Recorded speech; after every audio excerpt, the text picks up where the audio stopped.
பல்லாவரத்தில் மீண்டும் சர்ச்சை. மின்னல் குமாரை புறக்கணிக்கிறாரா எம்எல்ஏ காமாட்சி?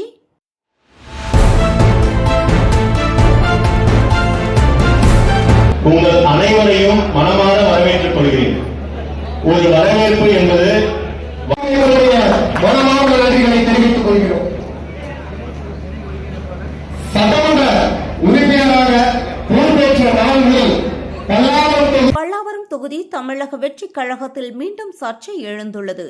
மாவட்ட கழக நிர்வாகிகள் சந்திப்பு நிகழ்ச்சியில் எம்எல்ஏ காமாட்சி மற்றும் முக்கிய நிர்வாகி மின்னல் குமார் தொடர்பாக விவாதம் எழுந்துள்ளது.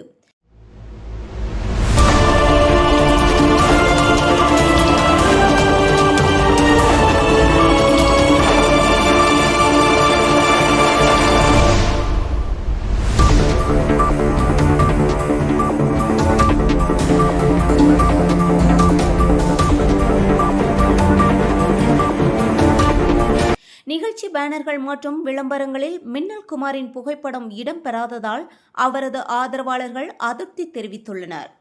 இது திட்டமிட்ட புறக்கணிப்பா என்ற கேள்வி எழுந்துள்ள நிலையில் எம்எல்ஏ காமாட்சி தரப்பில் இதுவரை விளக்கம் வெளியாகவில்லை.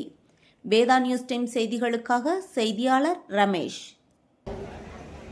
இந்த நம்முடைய புதிய மாவட்ட செயலாளர் அக்கா காமாட்சி அக்கா அவர்களுக்கு முதல் நம்பிக்கையை பெறதை விட நம்பிக்கையை காப்பாற்றுறதுதான் பெரிய முறையில் பல நன்மைகளை செய்து தளபதியின் நம்பிக்கையும் கழக தலைமையின் நம்பிக்கையும் பெற்று ஒரு வேட்பாளராக எங்கள் முன் வந்தீர்கள்.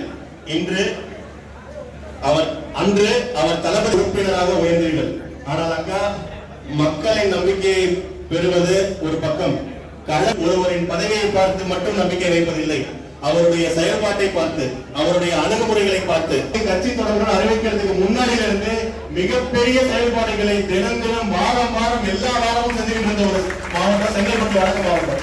இங்க இருக்கிற ஒவ்வொருத்தரும் சம்பாதிச்ச 10,000 15,000 20,000 இருந்தும் தன் குடும்பத்துக்கும் குழந்தைகளுக்கும் படிப்புக்கும் மருத்துவத்துக்கும் ஒதுக்கிற அமௌண்ட்ல ஆதரவால் உங்கள் அரவணைப்பால் இந்த மாவட்டத்தின் நம்பிக்கையை பெற்று செங்கல்பட்டு வடக்கு மாவட்டத்தின் உங்கள் மீதான நம்பிக்கையும் அதை நீங்க காப்பாற்றுறதும் உயர்ந்துகிட்டே போகுது. ஒரு ரசிகையின் அன்பு, ஒரு வேட்பாளரின் உழைப்பு, உருவும் எங்கள் அன்பு அக்கா செங்கல்பட்டு வடக்கு மாவட்ட கழக செயலாளர் பல்லாவரம் சட்டமன்ற தொகுதியின் சட்டமன்ற உறுப்பினர் திருமதி காமாட்சி ஜெயகிருஷ்ணன் அக்கா அவர்களை உங்கள் அனைவரின் சார்பாகவும் வருக வருக வருக என வரவேற்கிறேன்.